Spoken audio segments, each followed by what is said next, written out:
বৈষ্ণবে ভো। জয় জগন্নাথ ধাম, সুভদ্রা মহারানী কি জয়। আমি শ্রী জগন্নাথ দেবের লীলা কথামৃত গ্রন্থ থেকে ভক্তরক্ষক প্রভু জগন্নাথ লীলাটি শোনাবো। এই গ্রন্থটি কৃষ্ণ কৃপাসী মূর্তি শ্রীল অভয় চরণারবিন্দ ভক্তি বেদান্ত স্বামী প্রভুপাদ ধারায় শ্রীমৎ জয় পতাকা স্বামী মহারাজের কৃপা আশীর্বাদে রচিত হয়েছে। হরে কৃষ্ণ। একসময় উত্তর ভারতে নীলাম্বর দাস নামে একজন ব্রাহ্মণ বসবাস করতেন। তিনি সৎ উপায়ে জীবিকা অর্জন করতেন এবং তার পরিবার প্রতিপালন করতেন। তিনি ছিলেন সর্বজীবের প্রতি দয়ালু। তিনি ছিলেন একজন মহান পণ্ডিত ব্যক্তি। তিনি প্রতিদিন হরিকথা শ্রবণ করতেন এবং তিনি সর্বদাই হরিভজনে নিরত থাকতেন। একসময় তিনি উপলব্ধি করলেন তার এই সমস্ত জড় বিষয় সম্পদ এবং পরিবার আত্মীয় স্বজন সকলেই তার এই জড় জগতের বন্ধনেরই কারণ। তিনি মনে মনে ভাবলেন, এই দুর্লভ মানব জন্ম লাভ করে আমি যদি এইসব মানুষদের সঙ্গে বসবাস করি এবং আমার জীবন অতিবাহিত করি, তাহলে আমার সম্পূর্ণ জীবন বৃথা যাবে। জগতের নাথ জগন্নাথ তার দারুব্রহ্ম রূপে নীলগিরি পর্বতে আবির্ভূত হয়েছেন। তার চেয়ে ভালো হবে আমি যদি বৈরাগ্যের পথ অবলম্বন করি এবং সবকিছু ত্যাগ করে প্রভুর দর্শনে যাই, তাহলে আমি আমার পূর্বকৃত সমস্ত পাপকর্মের ফল থেকে মুক্ত হতে পারবো। এরকম মনে মনে ভেবে তিনি স্থির করলেন তিনি গৃহত্যাগ করে নীলাচল ধামের উদ্দেশ্যে যাত্রা করবেন এবং করলেনও। হাঁটতে হাঁটতে তিনি একসময় গভীর জঙ্গলে প্রবেশ করলেন। এই অরণ্যটি ছিল খুব ভয়ঙ্কর, কিন্তু নীলাম্বর দাস জগন্নাথের উপর এতটাই ভরসা ছিল, তিনি তার নাম স্মরণ করতে করতে নির্ভয়ে পথ চললেন। তারপর নিরাপদে তিনি বনটি অতিক্রম করলেন। এইভাবে তিনি গঙ্গার পাড়ে পৌঁছালেন। পুরী গমন করতে হলে তাকে গঙ্গা পার হতে হবে। তখন ছিল বর্ষাকাল। দুকুল ছাপিয়ে গঙ্গা প্রবাহিত হচ্ছিল। নীলাম্বর এমন কাউকে দেখতে পেলেন না যে এই সময় তাকে ওপারে যাওয়ার জন্য সাহায্য করতে পারে। সন্ধান করতে করতে নীলাম্বর একজন জেলেকে নৌকায় দেখতে পেলেন। নীলাম্বর তাকে চিৎকার করে ডাকলেন এবং তাকে নদী পার করানোর জন্য অনুরোধ করলেন। সেখানে কাছাকাছি কোনো গ্রাম ছিল না। এদিকে সন্ধ্যাও হয়ে আসছিল। নীলাম্বরের অনুরোধ শুনে জেলে চিন্তা করলো, এ হচ্ছে আমার সুবর্ণ সুযোগ। এই পথিকে নিশ্চয়ই অনেক সম্পদ রয়েছে। আমি তাকে গভীর নদীতে নিয়ে যাব, তারপর তাকে মাঝ নদীতে ফেলে দেব এবং তার সমস্ত সম্পত্তি চুরি করে আমার পরিবার প্রতিপালন করব। অনেকদিন চলে যাবে, কোনো হবে না। ভেবে জেলে তাড়াতাড়ি নৌকাটি নীলাম্বরের দিকে নিয়ে আসলো এবং নীলাম্বরকে নৌকায় চড়তে সাহায্য করলো। নীলাম্বর তখন খুব আনন্দিত হলো যে আমি প্রভুর দর্শন পাবো। তারপর সে নৌকাটিকে নদীর গভীর অংশে নিয়ে যাওয়ার চেষ্টা করলো। নদী পারাপারের স্বাভাবিক রাস্তাটা ছেড়ে দিয়ে সে অন্য রাস্তা দিয়ে যখন যেতে শুরু করলো, নীলাম্বরের মনে সন্দেহ হলো। নীলাম্বর জেলেকে প্রশ্ন করলো, তুমি কেন নৌকাটিকে নদীর গভীরে নিয়ে যাচ্ছ? তুমি কি আমাকে মেরে ফেলতে চাও? জেলে উত্তর দিল, এখন তোমার জানা উচিত যে মৃত্যু তোমার সামনে দাঁড়িয়ে আছে। অদৃষ্ট হচ্ছে আমার হাতেই তুমি মরবে। সেই জন্য দৈবযোগে এই নির্জন স্থানে তোমার সঙ্গে আমার সাক্ষাৎ হয়েছে। মাঝির এই কথা শুনে নীলাম্বর অত্যন্ত ভীত হলেন। তিনি শ্রী জগন্নাথ দেবের উদ্দেশ্যে প্রার্থনা করে বললেন, হে প্রভু, এই বিপদকালে আমাকে সাহায্য করো, কৃপা করো। তোমার শ্রী মুখকমল দর্শন করার আমার প্রবল অভিলাষ। কেবলমাত্র তোমার মুখমণ্ডল দর্শন করার পরই আমার এই দেহকে আমি ত্যাগ করতে চাই। তুমি প্রত্যেকের হৃদয়ে বাস করো প্রভু, তাই তুমি অন্তর্যামী, তুমি সবকিছু জানো। তুমি আমাকে এখন মারবে না রাখবে সবই তোমার ইচ্ছা। নীলাম্বর এইভাবে প্রার্থনা করতে করতে শ্রী জগন্নাথ দেবের ধ্যান করতে লাগলেন। তারপর নীলাম্বরের প্রার্থনা শ্রবণ করে ভগবান আর থাকতে পারলেন না। ভগবান ভক্তবৎসল প্রভু জগন্নাথ একজন ক্ষত্রিয়ের বেশে গঙ্গা নদীর তীরে আবির্ভূত হলেন। তার কপালে ছিল তিলক, মস্তক ছিল চম্পকে কেতকী পুষ্পে সজ্জিত। তার কর্ণদ্বয় হতে সূর্যের মতো প্রভাময় কুণ্ডল শোভা পাচ্ছিল। তার মুখোশটি ছিল পূর্ণ চন্দ্রের চেয়েও অনুপম সুন্দর। সেই ক্ষত্রিয় পুরুষের যখন এই ক্ষত্রিয় পুরুষটি নদীটির তীরে আবির্ভূত হলেন, তখন মনে হচ্ছিল যেন আকাশ থেকে বজ্র খসে পড়ছে। একটি সিংহের ন্যায় তিনি দৌড়াচ্ছিলেন এবং মাঝিকে ডাকছিলেন, অবিলম্বে তুমি নৌকা ফিরিয়ে আনো যদি তুমি তোমার জীবন বাঁচাতে চাও।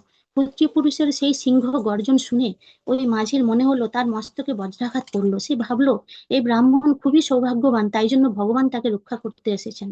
রক্ষা করার জন্য মহাক্রোধে ছুটে আসছেন। আমি তার হাত থেকে কিভাবে নিষ্কৃতি পাবো? সেই জেলেটি তখন ধীরে ধীরে নৌকাটি নদীর ধারের দিকে নিয়ে আসতে লাগলো। যেহেতু নৌকাটি নদীর তীরে পৌঁছাতে সময় লাগছিল, ক্ষত্রিয় বেশধারী প্রভু একটি তীর নিক্ষেপ করলেন। তীরটি তীব্র শব্দ সহকারে নৌকা বিদ্ধ করলো। হঠাৎই তার দিকে ভয়ভীত হয়ে মাঝি তাড়াতাড়ি নৌকা তীরের দিকে নিয়ে এলো। তখন প্রভু অত্যন্ত ক্রোধান্বিত হয়ে বললেন, হে মাঝি, তুমি একটি মহামূর্খ। আজ থেকে তুমি তোমার অহংকার ত্যাগ করো। আমি এই বনের রক্ষক এবং পাহারাদার। তুমি কখনো আমার কাছ থেকে এই বনে প্রবেশ করার অনুমতি গ্রহণ করোনি। তুমি কর না দিয়ে রাজাকে প্রতারণা করছো। মাঝির প্রতি তার ক্রোধ প্রকাশের পরে একটু শান্ত হয়ে নীলাম্বরকে ক্ষত্রিয় বেশধারী প্রভু সম্বোধন করে বললেন, হে ব্রাহ্মণ রাজা, আমাকে এই বনের পাহারাদার হিসাবে নিযুক্ত করেছেন। কেউ যদি পথিকদেরকে আক্রমণ করে ও তাদের ধনসম্পদ অপহরণের চেষ্টা করে, আমি তাদেরকে জমপুরিতে পাঠিয়ে শাস্তি দিয়ে থাকি। তুমি এই পথ ধরে এসেছো, কিন্তু অনেকে আমাকে আমাকে তা জানাওনি। ব্রাহ্মণ উত্তর দিলেন, আমি তো জানতাম না প্রভু যে আপনাকে এই বনে আমাদের রক্ষা করার জন্য দায়িত্বে নিযুক্ত করা হয়েছে। আমি আপনাকে তো আগে কখনো দেখিনি, তাই আপনাকে না বলে এই জঙ্গলে প্রবেশ করেছি। নীলাম্বর বুঝতে পারলেন না যে এই ক্ষত্রিয় ছিলেন ভগবান স্বয়ং জগন্নাথ। তাকে একজন মানুষ মনে করে চক্রধারী প্রভু জগন্নাথের হচ্ছেন আমার জীবন, আমার আত্মা, আমার প্রবল অভিলাষ। এখন আমাকে তাকে দর্শন করাই জীবনের আমার একমাত্র উদ্দেশ্য। এখন বলুন আপনি, কিভাবে আমি এই নদীর উপরে যেতে পারবো? প্রভু তখন মাঝিকে আদেশ করলেন, এক্ষুনি তৎক্ষণাৎ যাও, নদীর ওপারে ব্রাহ্মণকে দিয়ে এসো। অত্যন্ত ভয়ভীত হয়ে মাঝি তাকে প্রণাম নিবেদন করে ব্রাহ্মণকে নদীর ওপারে পার করিয়ে দিতে লাগলেন। ব্রাহ্মণ দারুব্রহ্ম শ্রী জগন্নাথ দেবকে স্মরণ করে প্রভুর দিব্য নাম সানন্দে জপ করতে লাগলেন। যখন তারা নদী তীরে পৌঁছালেন, নীলাম্বর নদীর ওপার পারে তাকালেন, কিন্তু সেই সাহায্যকারী ক্ষত্রিয়কে আর দেখতে পেলেন না।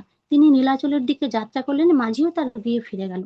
কয়েকদিন পর নীলাম্বর নীলাচলে পৌঁছালেন এবং ঘটনাচক্রে সেই দিনটি ছিল রথযাত্রার দিন। লক্ষ লক্ষ ভক্তের সেদিন সমাগম হয়েছিল এবং মৃদঙ্গ, খোল, করতাল ও কাঁসরের ধ্বনিতে আকাশ বাতাস চারিদিক মুখরিত হয়ে উঠেছিল। চতুর্দিকে আনন্দ কলরব, প্রত্যেকেই প্রভু জগন্নাথের নাম কীর্তনে নৃত্য করছিলেন। অসংখ্য মানুষ রথের দড়ি ধরে টানছিল। সেই সময় নীলাম্বর এসে সেখানে পৌঁছালেন এবং তার প্রিয়তম প্রভু জগন্নাথকে সাষ্টাঙ্গে প্রণাম করে দুহাত জোড়ো করে মস্তকে স্পর্শ করে বললেন, হে জগন্নাথ, আমি আপনাকে আমার প্রণতি নিবেদন করছি। আপনার মুখকমল দর্শন করে আমার জীবন সার্থক হয়েছে। দূর থেকে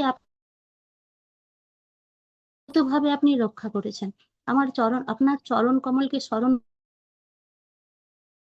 চাই, এই আমার অভিলাষ প্রভু। এরূপ প্রার্থনা সহ তিনি তার দিব্য নাম কীর্তন করতে লাগলেন। গভীর প্রেম ভক্তিতে তার অশ্রুধারা বইতে লাগলো। শ্রী জগন্নাথ ধ্যান করতে করতে তিনি ভূমিতে পতিত হলেন। এইভাবেই খুব মহিমান্বিত ভাবে এই জড়জগৎ থেকে প্রস্থান করলেন এবং তিনি ভগবত ধামের উদ্দেশ্যে যাত্রা করলেন। লীলাটি এখানেই শেষ হলো, কিন্তু এই লীলা থেকে ভক্তদের শিক্ষা নেওয়া উচিত যে ভগবান প্রতি মুহূর্তে ভক্তদের সঙ্গে থাকে এবং তার দুঃখ কষ্ট দূর করার চেষ্টা করে। যদি সে ঐকান্তিক ভাবে ও দৃঢ় বিশ্বাসের সঙ্গে ভগবানকে পেতে চান, তাহলে ভগবান নিশ্চয়ই তার মনের আশা পূর্ণ করেন। জড়জাগতিক বন্ধনে আবদ্ধ মানুষেরা ভাবে ভগবানকে পাওয়া আমাদের পক্ষে সম্ভব না। তাই আমাদের উচিত কৃষ্ণভাবান্বিত আন্দোলনের মাধ্যমে এদের গুরুদেবের সান্নিধ্যে এনে ভগবানকে লাভ করার পথটি দৃঢ়ভাবে দেখিয়ে দেওয়া। হরে কৃষ্ণ। হরে কৃষ্ণ, হরে কৃষ্ণ, কৃষ্ণ কৃষ্ণ হরে হরে, হরে রাম, হরে রাম, রাম রাম হরে হরে। ধন্যবাদ সুলেখা মাতাজি। ভক্ত রক্ষক প্রভু জগন্নাথের লীলা খুব সুন্দর। যদি কেউ দৃঢ়ভাবে ভগবানকে আশ্রয় করে, তাহলে তাকে তো ভগবান সবসময় তার সঙ্গে সঙ্গেই থাকেন। এটা হচ্ছে তার প্রমাণ। আরো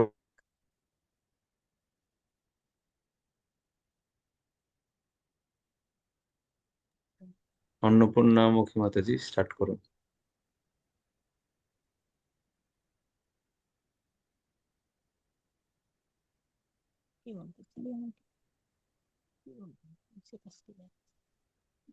আনমিউট করুন। বাঞ্ছাকল্পতরুভ্যশ্চ কৃপা সিন্ধু ভয়েবচ পতিতানাং পাবনেভ্যো বৈষ্ণবেভ্যো নমো নমঃ। অনন্ত কোটি বৈষ্ণব বৃন্দের চরণে সুদণ্ডবৎ প্রণাম। আমি আজকে বাবা রঘুবর দাস নামে লীলাটি বলে শোনাচ্ছি। একাদশ শতকের মধ্যবর্তী সময়ে উত্তর ভারতে বাবা রঘুবর দাস নামে একজন ভক্ত ছিলেন।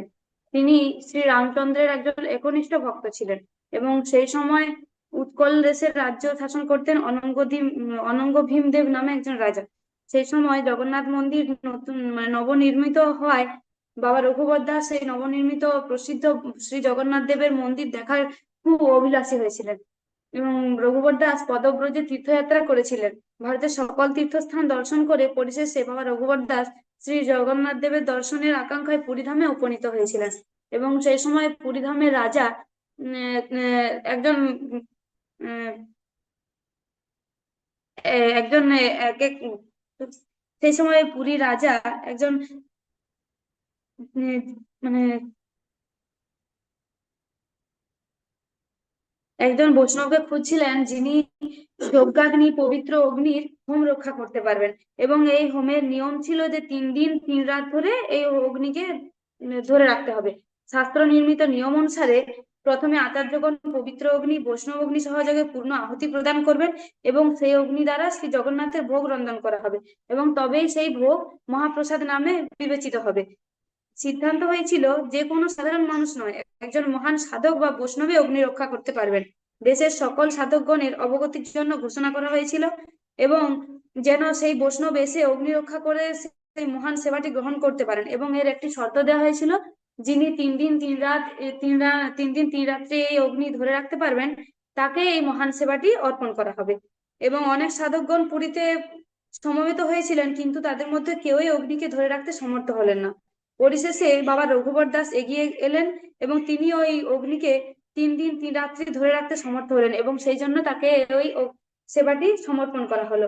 জগন্নাথের সিংহদ্বারের ঠিক সামনেই একটি বড় ছত্রের নিচে রঘুবর দাস থাকতেন। তিনি সেই ছত্রে শ্রীরাম, শ্রীমতী শ্রী সীতাদেবী এবং লক্ষ্মণকে স্থাপন করে গভীর ভক্তিনিষ্ঠার সঙ্গে তাদের উপাসনা করতেন। তিনি সেই হোমের মাধ্যমে সেই পবিত্র অগ্নিকে 3 রাত্রি প্রজ্বলন করে রাখলেন এবং তাকে রক্ষা করলেন। প্রতিদিন তিনি শ্রী জগন্নাথ দেবকে দর্শন করতে যেতেন এবং সেখানে তিনি দেখতেন জগন্নাথের বদলে তিনি জগন্নাথকে না দেখে তিনি সেখানে শ্রীরামচন্দ্রকে দেখতেন। এবং তিনি মাঝে মধ্যে আবার এও দেখতেন যে হনুমান এবং বিভীষণ শ্রীরামচন্দ্রের সেবায় নিয়োজিত আছেন। এইভাবে শ্রী রঘুবর দাস পুরীতে মহান ভক্ত রূপে প্রসিদ্ধ হলেন। তখন থেকে রঘুবর দাস শ্রী জগন্নাথ দেবের সেবায় তার জীবনকে অতিবাহিত করতে লাগলেন। পরিশেষে একদিন তিনি ঠিক করলেন তিনি তার দেহত্যাগ করবেন। দেহত্যাগের পূর্বে তার অভিলাষ হলো তিনি শ্রী জগন্নাথ দেবকে কিছু অর্পণ করবেন।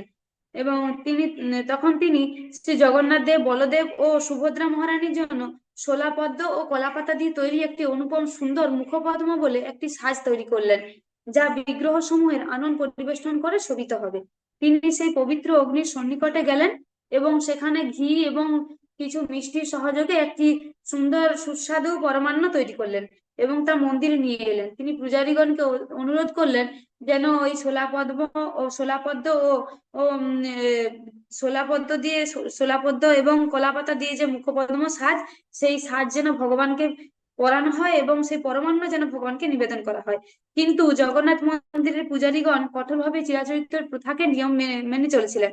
সেই জন্য মন্দির প্রাঙ্গণের বাইরে থেকে কিছু রান্না করে এনে বিগ্রহ সমূহের সিঙ্গার বা অঙ্গ শোভায় ব্যবহৃত হয়নি। কিভাবে তারা সেই প্রথাটি সেটি করবে, তাই তারা আহ বাবা রঘুবর দাসকে ফিরিয়ে দিলেন।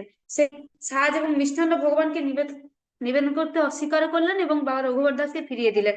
এই প্রীতি ও ভক্তি সহকারে প্রস্তুত দ্রব্যগুলি ভগবানকে নিবেদন করতে না পারায় রঘুবর দাস অত্যন্ত মর্মাহত হলেন এবং খুবই নিরাশ হয়ে সেই মুখপদ্ম সাজগুলি ও পরমান্ন নিয়ে তিনি ফিরে এলেন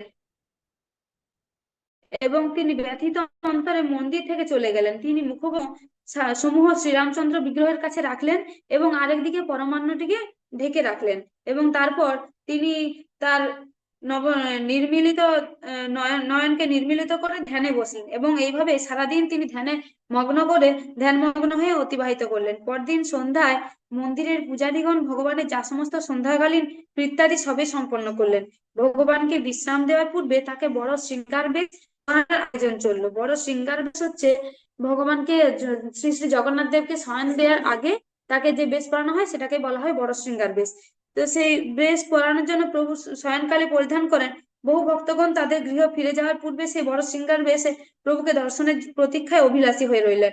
পূজারীগণ বিগ্রহ সমূহের বেশভূষা শৃঙ্গার করতে ব্যস্ত ছিলেন, কিন্তু প্রভুর উষ্ণীষ শিরভূষণ বারবারই তার মস্তক থেকে পড়ে যাচ্ছিল। সেই পূজারীগণ যেমন ভাবেই চেষ্টা করুক না কেন তারা প্রতিবার ব্যর্থ হচ্ছিলেন এবং তার মস্তক থেকে সেই উষ্ণীষ সবসময় পড়েই যাচ্ছিল। পূজারীরা এইভাবে উদ্বিগ্ন হলেন যে তারা নিশ্চয়ই কোনো বড় ভুল করেছে, তার জন্য ভগবান এই উষ্ণীষ গ্রহণ করছেন না এবং তারা খুব উদ্বিগ্ন হয়ে পড়ল। মন্দিরে তখন বহু ভক্তের প্রভুর বড় শৃঙ্গার বেশ করবার জন্য অনেকটা রাত্রি পর্যন্ত প্রতীক্ষাও করছিলেন দেখার জন্য। প্রধান পূজারী নিদ্রালু হয়ে পড়েছিলেন এবং তিনি সেই জন্য অল্প কিছুক্ষণ ঘুমিয়ে নিতে মনস্থ করলেন। তিনি তন্দ্রাচ্ছন্ন হলে শ্রী জগন্নাথ দেব তার নিকটে আবির্ভূত হলেন এবং তিনি বললেন যে তার একজন মহান ভক্ত রঘুবর দাস নাম তার, কত প্রেম ও ভক্তি ভরে তার জন্য মুখপদ্ম সাজগুলি ও পরমান্ন তৈরি করে নিয়ে এসেছিল, কিন্তু পূজারীগণ তার কাছে সেগুলি তিনি বললেন যে পূজারীগণ সেগুলি আমার সেবায় নিবেদন করতে অস্বীকার করেছে এবং সেগুলি তার কাছে ফিরিয়ে দিয়ে বলেছে যে সেগুলি নিবেদন প্রথা বহির্ভূত। আমার ভক্তের প্রীতিপূর্ণ নিবেদন গ্রহণের ক্ষেত্রে আমি কোনো বিধি নিষেধ মানি না, কোনো বিধি নিষেধ স্বীকার করি না। এখন আমার ভক্ত রঘুবর দাসের প্রস্তুত সেই মুখপদ্ম সাজসমূহ ও পরমান্ন গ্রহণের জন্য আমি খুব উদ্গ্রীব। তোমরা অবিলম্বে আমাকে সেগুলি নিবেদন করো, তাহলেই কেবল আমার বড় শৃঙ্গার বেশ সম্পূর্ণ হতে পারবে। এইভাবে প্রভুর প্রত্যক্ষ আদেশ পেয়ে প্রধান পূজারী তৎক্ষণাৎ রঘুবর দাসের সঙ্গে দেখা করতে ছুটলেন।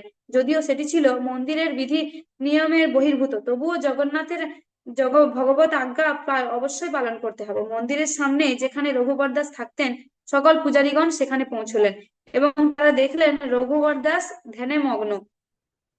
পূজারীগণ তাকে প্রভুর আদেশের সব কথা জানালেন। তার প্রতি প্রভুর কৃপার কথা শ্রবণ করে রঘুবর দাস অত্যন্ত খুশি হলেন এবং পূজারীগণকে সেই শোলাপদ্ম এবং কলাপাতার যে যে মুখপদ্ম বেশ সেটিও দিলেন এবং সেই সুগন্ধি সুস্বাদু পরমান্ন সেটিও প্রভুকে নিবেদন করার জন্য দিলেন। তখন পূজারীগণ সেটি এসে শ্রী শ্রী জগন্নাথ দেবকে নিবেদন করলেন এবং তখন দেখলেন পূজারীগণ প্রভুর উষ্ণীষ কোনো সমস্যা ছাড়া যথাযথভাবে তার মস্তকে স্থাপন করলো এবং তখনই তার বড় শৃঙ্গার বেশ প্রভু শোভিত হলেন। প্রতীক্ষারত সকল ভক্তগণ প্রীত মনে প্রভুকে বড় শৃঙ্গার বেশে দর্শন করলেন এবং তাদের গৃহে প্রত্যাবর্তন করলেন। রঘুবর দাস মন্দিরে দর্শনের জন্য গেলেন না, কিন্তু সেই ছত্রের নিচে উপবিষ্ট অবস্থায় তিনি দর্শন করলেন শ্রী শ্রী বলদেব, শ্রী শ্রী জগন্নাথ দেব এবং মাতা সুভদ্রা মহারানী সেই মুখপদ্ম সাজে সজ্জিত হয়ে অনুপম রূপে শোভা পাচ্ছেন। তিনি দর্শন করলেন শ্রী জগন্নাথ দেব তার তৈরি পরমান্ন মহানন্দে গ্রহণ করছেন। সিংহদ্বারের কাছে তার সেই রঘুবর দাস প্রেম বিগলিত চিত্রে অনুপম সুন্দর দৃশ্য দর্শন করতে লাগলেন এবং ভগবান শ্রী শ্রী জগন্নাথ দেবের এই রূপ দর্শন করতে করতে তিনি সেখানে দেহত্যাগ করলেন এবং ভগবানের কাছে ফিরে গেলেন। তার স্মৃতিতে স্মরণীয় করে রাখতে সিংহদ্বারের কাছে একটি মঠ প্রতিষ্ঠিত হলেন এবং আজও সেই মঠে শ্রী রামচন্দ্র এবং সীতা দেবীর আরাধনা হয় এবং সেখান থেকে কোনো অগ্নির দরকার হলে, কোনো অগ্নির প্রয়োজন হলে, জগন্নাথ দেবের মন্দিরে যখনই রান্নার জন্য কোনো অগ্নির প্রয়োজন হয় তখনই সেই মঠ থেকে অগ্নি সংগ্রহ করা হয় এবং যখনই কোনো বছরে অমাবস্যা বুধবার কিংবা শনিবারে উপনীত হলে তখন সেই দিন জগন্নাথ দেব, বলদেব এবং সুভদ্রা মহারানীর জন্য সেই শোলাপদ্ম ও কলাপাতার যে মুখপদ্ম সাজ, সেই সাজেই তাদেরকে সজ্জিত করা হয় এবং সেই জগন্নাথকে সেই পরমান্ন নিবেদন করা হয়। হরে কৃষ্ণ প্রভু। হরে কৃষ্ণ কৃষ্ণ কৃষ্ণ হরে হরে, হরে রাম রাম রাম হরে হরে। খুব সুন্দর লীলা ভগবান শেষমেশ গ্রহণ করেছেন। তো দুটো লীলাতে আমরা দেখলাম ঐকান্তিক ভক্তদেরকে ভগবান কিছু সময় পরীক্ষা নেন, তারপরে কৃপায় করেন। মিতা মাতাজি নেক্সট স্টার্ট করুন, আনমিউট করুন। হরে কৃষ্ণ প্রভু, প্রণাম। সমস্ত ভক্তবৃন্দকে আমার প্রণাম। বহু বছর আগে জগন্নাথপুরীর কাছে একটা ছোট্ট গ্রাম ছিল। সেখানে এক যুবক থাকতো, তার নাম ছিল নন্দন। সে জন্ম থেকেই জেনে গেছে যে এ সমাজে তার থাকার জায়গাটা খুবই ছোট এবং সে জানতো এবং সে এমন এক জাতিতে জন্মগ্রহণ করেছিল যে সেই জাতির মানুষ মন্দিরের মধ্যে ঢোকা যাবে না। মানুষ তাকে ডাকতো অস্পৃশ্য, কিন্তু নন্দনের হৃদয় এই শব্দটার মানে বুঝতো না। তার হৃদয়ে শুধু একটাই শব্দ ছিল, শ্রী জগন্নাথ। প্রতিদিন ভোরবেলায় যখন মন্দিরে ঘন্টার আওয়াজ বাজতো তখন সে কাজ থামিয়ে দুই চোখ বন্ধ করে সেই ঘন্টার আওয়াজ সে শুনতো আর আর হচ্ছে মনে মনে বলতো, প্রভু আমি জানি তুমি আছো, তুমি আছো, উম, তুমি হচ্ছে আছো, এই বলে সে আহ, প্রভু তুমি আছো এই বলে সে এটাই প্রভুর কাছে প্রার্থনা করত। দিনের বেলায় সে মানুষের অবহেলা সহ্য করত, আর রাতের বেলায় বালিশে মাথা দিয়ে প্রভুর নাম জপ করত, এবং দু চোখের জলে তার বালিশ ভিজে যেত। এইভাবেই নন্দনের জীবন কাটছিল। একদিন সমগ্র একদিন রথযাত্রা এলো, সমগ্র পুরীধাম হচ্ছে উৎসবে মেতে উঠলো। তখন নন্দনের মনে একটা ইচ্ছা জাগলো। সে বলল, আমি এবার প্রভুকে সামনে থেকে দেখতে পাবো। এই বলে সে কাঁপা কাঁপা পায়ে মন্দিরের সিংহদ্বারের দিকে পৌঁছাতে না পৌঁছাতেই এক দারোয়ান চেঁচিয়ে উঠল, এই তুই এখানে কি করছিস? আর তুই থাম, জানিস না তুই কোন জাতের? তখন মুহূর্তের মধ্যেই হচ্ছে নন্দনের মাথাটা নিচু হয়ে গেল, এবং তার মধ্যে কেউ কেউ আবার বলে উঠলেন, এই জাতের মানুষ তো মন্দিরে প্রবেশ করলে মন্দির তো অপবিত্র হয়ে যায়। তখন নন্দন কারোর সঙ্গে কোনো তর্ক করলো না। সে মাথা নিচু করে একটা কথাই বলল, প্রভু আমি বুঝে গেছি যে আম, তোমার সামনে উম, উম, বুঝেছি আমি কোনোদিনই তোমার সামনে যেতে পারবো না। এইভাবে নন্দনের হৃদয়টা ভেঙে গেল। সেই দিন সে রাত্রে আবার নিজের ছোট্ট কুঠিরে ফিরে এলো, এবং সে নীরবে কাঁদতে থাকলো। আর একটা কথাই সে বলল, প্রভু আমি কি এতটাই অযোগ্য যে আমি তোমার সামনে কোনোদিনই যেতে পারবো না? এই বলে সে কাঁদতে শুরু করলো। হঠাৎ করে তার চোখ বন্ধ হয়ে এলো। তখন এক অদ্ভুত শান্ত আলো জানলা দিয়ে প্রবেশ করলো। তখন সে চোখ মিলে দেখলো যে এক শান্ত আলো, এবং সেই এক শ্রী নীল বর্ণ ধারণকারী শ্রী জগন্নাথ। তখন প্রভু বললেন, নন্দন তুই হচ্ছে কাঁদছিস কেন? তখন নন্দন বলল, প্রভু আমি কি কোনোদিনই তোমার মন্দিরে প্রবেশ করতে পারবো না? তখন প্রভু বললেন, যেখানে ভক্তের দরজা খোলা সেখানে আমার কোনো দরজা লাগে না। সেই দিন সেই দিন ভোরের বেলায় গ্রামের মানুষ হঠাৎ দেখলো যে নন্দনের ঘর থেকে এক অদ্ভুত আলো দেখা যাচ্ছে। দেখলো যে স্বয়ং ভগবান সেখানে বিরাজ করছে, এবং তারই মধ্যে একজন পুরোহিত বলে উঠলেন, হে প্রভু আপনি এখানে কি করছেন? তখন প্রভু উচ্চ কণ্ঠে বললেন, যাকে তোমাকে উম, যাকে তোমরা জাতের কারণে মন্দিরে প্রবেশ করতে দিলে না, আমি নিজেই তার ঘরে চলে এলাম। মন্দির কি পাথরের দেয়াল, না ভক্তির হচ্ছে হৃদয়? সেই দিন সেই দিন মানুষ বুঝল যে ভগবান নিয়মে বাঁধা নয়, ভগবান থাকেন ভালোবাসায়। যেখানে প্রেম আছে সেখানেই ভগবান বিরাজ করেন। কারণ যে প্রভু ভক্তের ঘরে আসেন তিনি আমাদের হৃদয়েও আসতে পারেন। হরে কৃষ্ণ প্রভু, প্রণাম। ভুল ত্রুটি হলে ক্ষমা করবেন। হরে কৃষ্ণ। কোনো ত্রুটি নাই, খুব সুন্দর হয়েছে। আচ্ছা, এরপরে ফিডব্যাক দেন।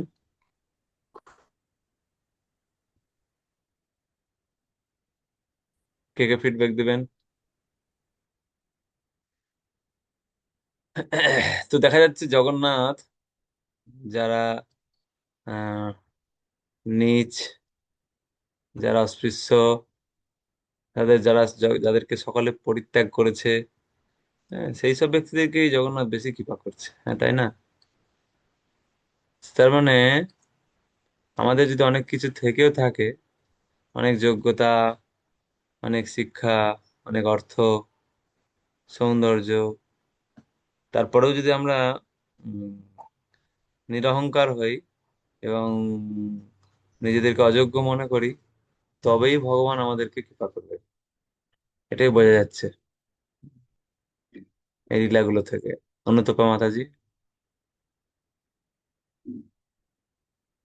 হরে কৃষ্ণ প্রভু প্রণাম। সকলেই খুব ভালো বলেছেন। আপনি এই যে বললেন যারা দিন দরিদ্র, যাদের কিছুই নেই তাদেরকে ভগবান কৃপা করছে, ভক্তি হুম। দেখছেন, সেটাই সত্যি, যে সত্যি তাদেরকেই ভগবান বেশি কৃপা করছে। এই মানে এই সমস্ত জগন্নাথের লীলার মধ্যে বোঝা যাচ্ছে ভালোভাবে আর কি। সকলেই খুব ভালো বলেছে। ধন্যবাদ। আইটেল, আইটেল A50C, আনমিউট করুন। হচ্ছে না, আনমিউট হচ্ছে না।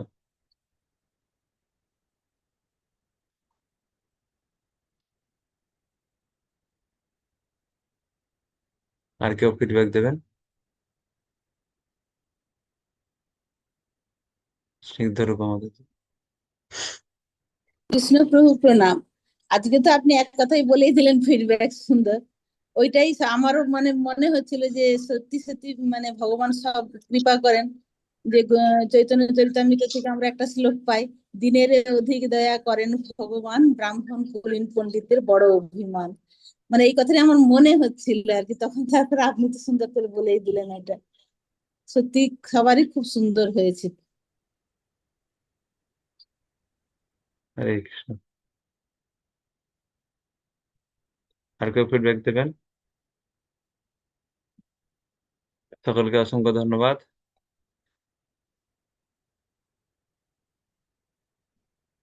আগামীকাল লীলা পরিবেশন করবে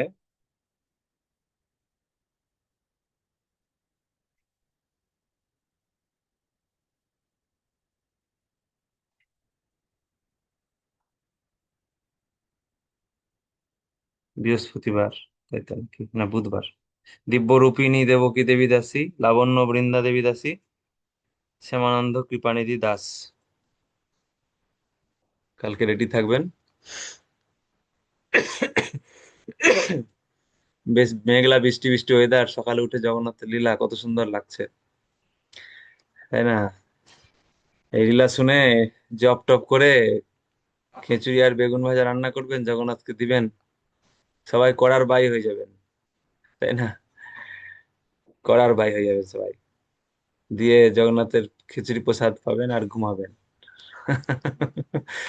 তারপরে সন্ধ্যাবেলা পূজ্যপাদ নন্দগোপ্পু আসছেন, হরি বল।